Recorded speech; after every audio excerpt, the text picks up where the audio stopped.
Tonight, smoke crawls back into their tiny mountain cottage, and Quang presses his ear to his newborn's lips, unable to feel a single breath. Hello, everyone. I hope you're having a wonderful day. Today, we'll step into the moment Quang and Linda must choose between freezing mountain air and dangerous smoke, then fight the wind to make their homes safe again. One small fix, one steady heartbeat at a time. If you enjoy this story, don't forget to subscribe so you won't miss the next videos. Smoke moved the wrong way first, back into the cottage instead of out. Quang was crouched beside the small clay stove, feeding it twigs one at a time, keeping the flame low. The thatched roof creaked when the wind hit it, and the stone walls held a damp mountain chill that never fully left. He noticed the smoke because it didn't rise. It slid along the floor, gray and thin, then climbed toward the sleeping corner where the baby lay. Quang crossed the room on bare feet. The baby's face was turned slightly to the side, mouth parted. The child was so still that Quang's stomach tightened. He bent close and listened at the baby's lips. For a second, there was nothing but wind and the pounding in his own ears. He lifted the back of his knuckles under the baby's nose.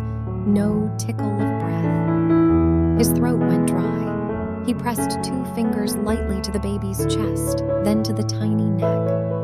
Warm skin. Then finally, the smallest rise of the ribs. One shallow breath. The baby gave a soft cough as if the body was waking up to the air. Behind him, Linda sat up with a rough sound. Quang. She coughed too, covering her mouth, eyes already watering. It's smoke, Quang said, keeping his tone quiet. He lifted the baby against his chest, tucking the small head under his chin. The smoke thickened, pushed by a gust, and spread through the room. Linda swung her legs off the mattress slowly, careful, still healing. The baby. I've got her. Quang reached for the damp cloth by the water jar, soaked it, wrung it hard, and held it near the baby's nose. Come. They moved to the doorway. The moment Quang opened it, the mountain air slapped cold across their faces, sharp and clean. It made Linda cough again, but it wasn't smoke. Quang stepped onto the small porch of packed earth, turning his back to the wind so his body shielded the baby. Linda followed with a blanket, wrapping it around the baby and then around Quang too, like she was trying to tie them all into one warm shape. The baby's coughing stopped. A faint sigh came out and Quang listened as if his life depended on it. Linda pressed her forehead to the baby's hat. Is she breathing okay?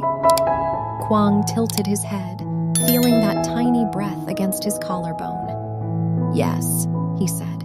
She's breathing. But the cottage behind them was still smoking, and the stove was still burning. I need 1 minute, Quang said.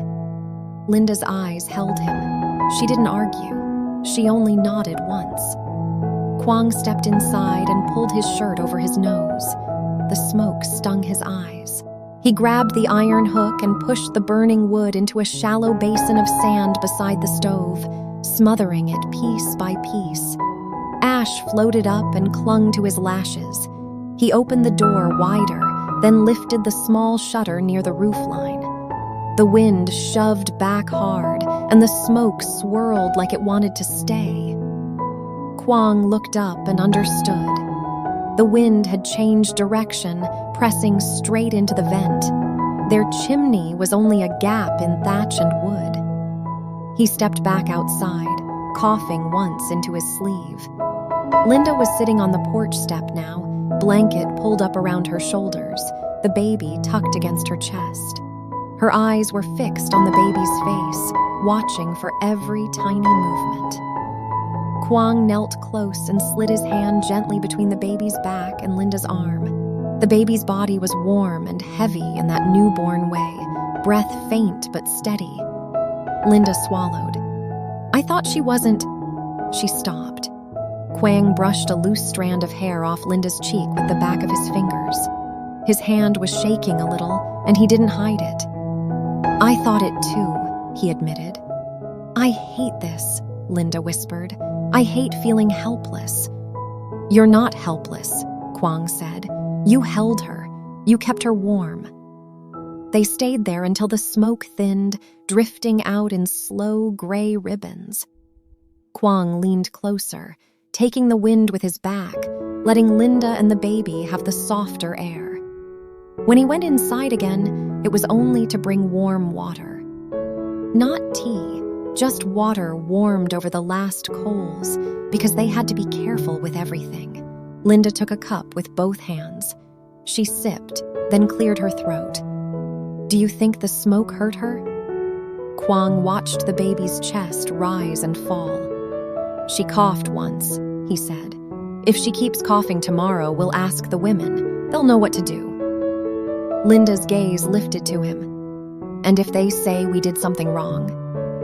"Then we fix it," Quang said simply.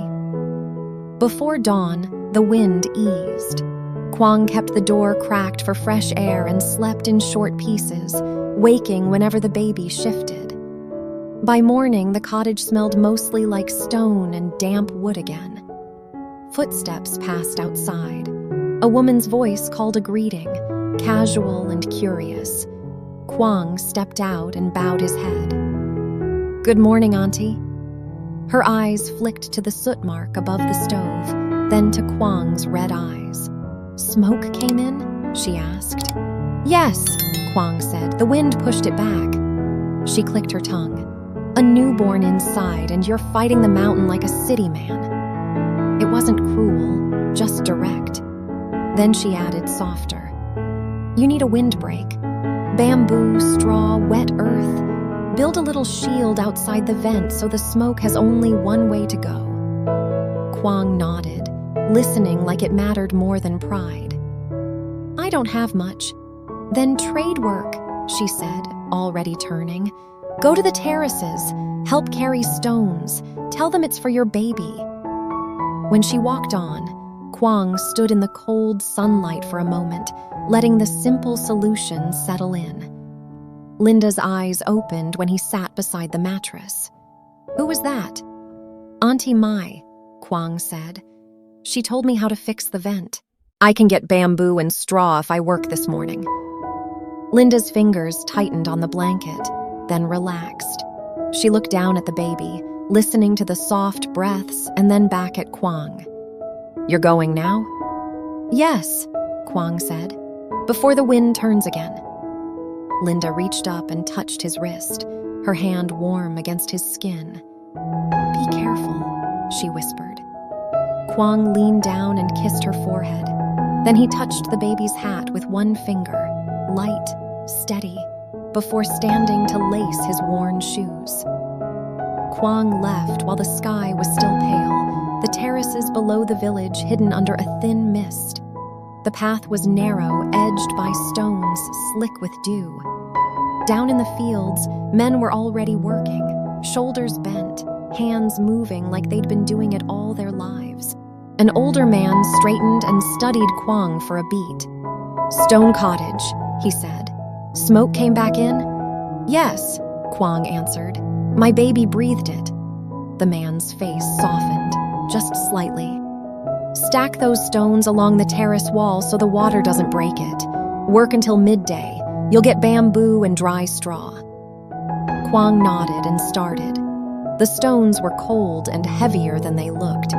He lifted one, carried it a few steps, set it in place, and reached for the next. A blister rose at the base of his thumb. He ignored it. He kept seeing the baby's still mouth in the dim smoke, and that memory made his arms move when they wanted to stop. Back at the cottage, Linda woke to the baby's quiet stirring. The air still held a faint trace of last night, but it was clean enough now. She sat up slowly, feeling the pull in her lower stomach, and adjusted the wrap so the baby's head was supported. She watched the baby breathe for a full minute, the way her body insisted on doing now. Soft in, soft out. Then she kissed the baby's hat and whispered, "Good." She warmed a little water using the ember Quang had saved in the sand bowl. No bright fire, no smoke, just enough heat to wash the baby's hands and her own. She moved carefully, conserving everything: wood, water, strength. When she stepped outside to shake out a blanket, 2 women passed with baskets on their backs. Their eyes drifted to the soot mark above the vent, then to Linda's pale face. "One night and already smoke," one said, not loudly but not quietly either. The other gave a small shrug. "Mountain wind teaches fast. Babies don't wait." Linda felt her throat tighten. She kept her voice even. "My husband is fixing it today." The first woman nodded as if that was the only answer that mattered. They walked on, their talk fading into the morning. Linda went back inside and closed the door against the draft. She sat on the low chair and rocked the baby in short, steady motions. The baby rooted, fussy for a moment, then settled when Linda adjusted the cloth and offered milk. Linda's shoulders sagged with relief at the simple success. Near midday, a boy appeared at the doorway carrying thin bamboo poles. His cheeks were pink from the cold. "My grandpa said to bring these," he said, breathless. He looked at the baby. "She okay?" "She's okay," Linda said, and felt grateful that her voice didn't shake. The boy hesitated, then added, "If she coughs, Grandpa said boiled ginger with a pinch of salt, and open high, not low." Linda nodded, taking the bamboo with her free hand. "Tell him thank you." The boy grinned and ran off, feet quick on the stones. Quang came back in the early afternoon, shirt damp at the back, straw tied in a bundle, bamboo under his arm, and a cloth sack of wet earth. His hands were scraped and raw, like they belonged to someone who'd been working outside his whole life. Linda met him at the door with the baby against her chest. Her eyes went straight to his fingers. Quang saw it and tried to make it lighter. "I'm fine," he said. "Wash," Linda replied, and there was no softness in the word, only care. He washed at the basin. The water ran brown, then clear. When he dried his hands, he lifted the baby and held her close. The baby's face relaxed against his shirt, and a small, sleepy sigh left her mouth. Quang closed his eyes at the sound.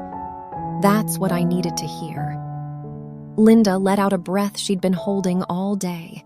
They worked before the wind had a chance to turn again. Quang wedged 2 bamboo poles outside the vent, using stones to brace them, then tied a crosspiece with twine. He packed straw along the side that faced the wind, building a simple shield, and pressed wet earth into the gaps to seal it. Linda stayed in the doorway, the baby in a wrap, handing him straw in small bunches. Her wrists ached, but she kept her movements careful and useful. When she shifted her weight and flinched, Quang glanced down. "Sit," he said. "I'm sitting," she answered, already perched on the step, stubborn in the quiet way she was lately. A gust came through and rattled the thatch. Quang froze, listening. Linda tightened the wrap instinctively, cheek against the baby's hat. The baby made a thin sound, half complaint, half question. "It's okay," Linda whispered. "Just air." Quang lifted his palm near the vent and felt the current moving outward. He didn't relax fully, but he kept working, smoothing the wet earth with the side of his thumb until the seal looked solid. When he stepped down, he stood close to Linda and rested his hand over the baby's back, covering Linda's fingers. "I don't want last night again," Linda said, voice low. "We won't," Quang answered. "Not if my hands can stop it." By late afternoon, the shield held. They lit the stove with a modest flame. Quang watched the smoke climb, hesitate, then rise and slide out the way it was supposed to. He left the upper shutter cracked and kept the lower door mostly closed, and the air stayed clear. Linda ate a few spoonfuls of thin porridge, each one slow. Quang didn't rush her. He sat beside her, close enough that his shoulder touched hers and kept an ear tuned to the baby's breathing. Outside, someone passed and said almost to themselves, "They're trying." Linda heard it. Her face warmed, but she didn't look away this time. She rested her head against Quang's shoulder for a brief second, like a quiet agreement. The baby yawned, fists opening, then closed a hand around Quang's finger. Quang's mouth curved into a small smile. He didn't speak. He just stayed still, letting the baby hold on as the cottage finally felt like a safe place again.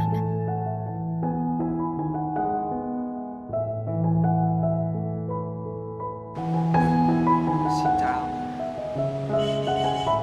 Trong cái lạnh cắt da của cao, Linda lủi thủi một mình trên nương sắn, quanh quẩn với đàn gà, đàn vịt, căn nhà sàn cũ kỹ. Lòng lúc nào cũng thấy cô đơn, mặc cảm và bị cảm giác bị bỏ rơi. Đúng lúc đó Quang trở về, lo lắng dặn cô không được đi vào những nơi vực sâu nguy hiểm và hứa sẽ bù đắp cho những thiếu thốn của cô. Vài ngày sau, Quang cùng người khiêng lên một chiếc tủ gỗ lớn chắc chắn đặt giữa căn nhà sàn, giúp Linda lần đầu được treo gọn quần áo, chăn màn như một người thực sự có nhà. Anh xin nghỉ làm ở lại chăm sóc, cùng nấu ăn với cô, chế củi, trò chuyện mỗi tối. Chiếc tủ mới dần trở thành biểu tượng cho tương lai vững chắc và sợi dây gắn kết âm thầm giữa hai người. Mọi người hãy like, share và subscribe để ủng hộ và giúp mình nhé.